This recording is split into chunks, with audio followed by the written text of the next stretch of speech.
Now coming to section 137. Actually, this 137 is very similar to 220 of the old act. But there is a little difference. And I feel that today's provision 137 is little more logical. Though there was 220. But in place of 220, we have provided 137. And as I said before, that 137 seems to be a little more logical, little more appropriate than the earlier provision. Let me first deal with section 137. 137 says that you have to file the document with the registrar. When you have to file, actually what happens? You prepare the financial statement. As we have seen earlier, you prepare the financial statement. Financial statement is approved by the board. Then after approving, then they are signed on behalf of the board. Then they are sent to the auditor. Auditor will forward the report to you. Auditor will send the report to you. Then you will call the annual general meeting. And for the annual general meeting, you will send all the documents to the members. In the annual general meeting is held. Then after the annual general meeting, you will file all these documents with the registrar. So all this exercise is ending with filing with the registrar. Now there are many possibilities that we are going to talk about in section 137. What are the possibilities that we have taken care of? And you have to file in every case. What is the case? That you have led the annual general meeting before the annual general meeting. You have led the financial statement at the annual general meeting. Annual general meeting approves, adopts. This is one possibility. Secondly, annual general meeting does not adopt. As a result, the annual general meeting is adjourned. Then in the adjourned meeting, it is adopted. Then further, suppose the annual general meeting is not called. So these are the possibilities, and in section 137, we have taken care of every possibility. In every case, we have to step in. We have to deal with the registrar. So one possibility is that you have laid in the annual general meeting your financial statement, other documents, and they have been adopted. Second possibility is they are not adopted. Meeting is adjourned. And third, in the adjourned meeting they are adopted. Then the fourth is annual general meeting is not called. So adopted, not adopted, adjourned, in the adjourned meeting adopted, and annual general meeting is not held. Every possibility that we have provided in section 137. Now let us see what section 137 has to say. 137 says the filing of the financial statement with the registrar. Now what the law says? That the copy of the financial statement together with the consolidated balance sheet and the auditor's report, correct, they shall be filed. When the financial statement has been has been adopted in the annual general meeting is held. So this financial statement has been adopted in the annual general meeting. So what we have to do? The first case is the financial statement is adopted in the annual general meeting. Then the copies of the financial statement together with the consolidated balance sheet together with the auditor's report shall be filed with the registrar within 30 days from the annual general meeting in which they have been adopted. They will file with the registrar. Finish. So that they become open to the public for inspection. Second possibility is that in the annual general meeting they are not adopted. Meeting is adjourned. So either in the annual general meeting they are not adopted or in the adjourned meeting they are not adopted. Then what you have to do? Even the document which has not been adopted in the annual general meeting, the financial statement which has not been adopted in the annual general meeting, even the financial statement which has not been adopted, even the other document which have not been adopted in the annual general meeting, they will be filed with the registrar within 30 days from the date of the AGM or date of the adjourned meeting. But what the registrar will do in the second case? Registrar will take all these documents provisionally because they are not adopted till now. So registrar will take upon these documents provisionally. He will take upon these documents provisionally. With the condition that I take upon these documents on record provisionally. Which means as and when the documents are adopted, then you file. So he will take all these documents provisionally because they are the documents in the they have not been adopted in the annual general meeting or in the adjourned annual general meeting, and you just file within 30 days from the date of the AGM or date of the adjourned meeting. He will put on record provisionally. Provisionally means that as and when the documents are adopted in the adjourned meeting, you just file. Then third possibility. In the adjourned meeting, the financial statement ultimately is adopted. Then when adopted, within 30 days from the adjourned annual general meeting, you file. So adopted, you file. Then the fourth possibility is, suppose you are a one-person company. Your accounts have been adopted. Then you have to file with the registrar within 180 days from the date of the closure of the financial year. So you are a one person, you have to file the financial statement within 180 days from the date of the closure of the financial year. Now, next possibility, suppose the annual general meeting is not held. Then I will make one or two comments. First, let us see the law. Suppose the annual general meeting is not held.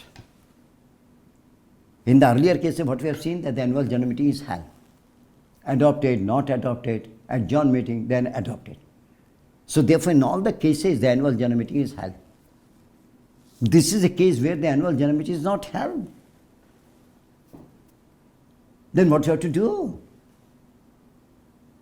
Then the law says, even if the annual general meeting is not held, within 30 days when the annual general meeting should have been held, kindly file all these documents. Because to hold the annual general meeting is compulsory.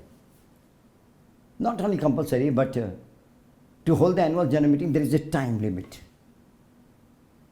Everybody knows when we are to hold the annual general meeting. So therefore, there is a time for holding the annual general meeting. When you are to hold the annual general meeting, as per, within 6 months of the close of the financial year, you are to hold, etc.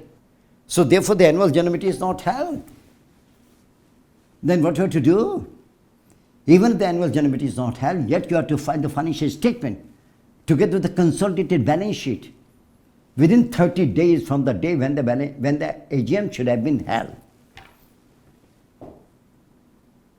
And when you file, you are also to attach the statement giving the reasons, giving the fact that we could not be able to hold the annual general meeting and the reason for not holding. Now here you will find this seems logical. If not adopted, you can file, they will be taken up provisionally. And if not adopted, ultimately they should be adopted. There was a little difficulty in the old act. Adopted, file, not adopted, yet file, provisionally. And then if they are adopted, then finally filing.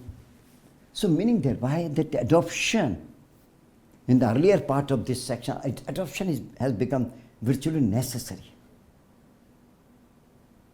And for the adoption, if you have to hold, if necessary, hold the meeting, adjourned meeting. But the last part is, if for any reason you could not be able to hold the meeting, yet file but together with the reason, a statement of the reason. What was the earlier law? This is 137 of the new act. Earlier there was 220. In the earlier it was said, there were the three possibilities. There is one possibility is clear. You have laid the balance sheet in the P&L account, they have been adopted. This is one. There are three possibilities. And the law was little vague in the earlier case. What were the three possibilities? That the annual general meeting was not held. Annual general meeting was held, but the accounts were not adopted. Annual general meeting adjourned without adopting. So what you have to do in all the three cases? So what were the three cases? Then in all the three cases, you have to file the financial statement or the balance sheet in the P&L account within 30 days with the registrar. In all the three cases, you have to file the statement as well, giving the reasons. This was all the law. But there was a little defect in 220. If the financial statement or the balance sheet in the P&L account has not been adopted, correct, you have filed together with the statement of the reason. That was the end of the matter. But today what we have said, if they are not adopted, file provisionally. With the undertaking, with the understanding that you will file when they are adopted. So therefore in the new act, adoption has become necessary. Earlier law did not speak about it. There are the three unusual circumstances. You did not hold the meeting, you held the meeting, but the meeting was adjourned and the meeting did not adopt. In all the three cases, you have to file together with a statement of the reasons. Finish. That was the end of the matter.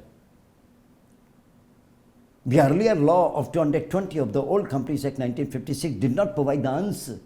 If they are not adopted, you have filed, but what will happen? But today we have provided the answer. If not adopted, provisionally file, and then ultimately when they are adopted in the annual general meeting, in adjourned annual general meeting, then file. So this is a little improvement over the vague law, earlier law. This is 137. How much is the penalty if you do not comply with this section? And then we'll make the comparison of the penalty between 136 and 137. The penalty is that the managing director or the chief financial officer, if there is a contravention, then the managing director and chief financial officer is liable for a penalty. In case there is no managing director, no chief financial officer, then any director who is charged with the responsibility will be liable. In case there is no director charged, then all the directors are liable. So therefore there are three categories of the people. The liability for the contravention is that you are liable for imprisonment which can go up to 6 months imprisonment. You are liable for imprisonment which can go up to 6 months imprisonment, or fine which will not be less than 1 lakh of rupees, but which can go up to 5 lakhs of rupees. So remember here, penalty is heavy. And here we have not talked about in section 136 office and default, which is normal the case, whom we have made liable under section 137. The managing director or the chief financial officer. If none of them there, then any director charged with the responsibility. If no director is there, then all the directors. While in section 136 we have said that the company is liable up to 25,000 and the office and default is liable up to 5,000. Here we have not talked about it, office and default in section 137. We have talked about the managing director, we have talked about the chief financial officer. If none, then any director charged. If none, then all the directors. And liability is much greater. Here the imprisonment, here 136 no imprisonment. Here 5,000, 25,000, here not less than 1 lakh, which can go up to 5 lakhs. Here the company is not liable, the people are liable.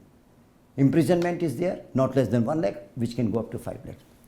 This is 137.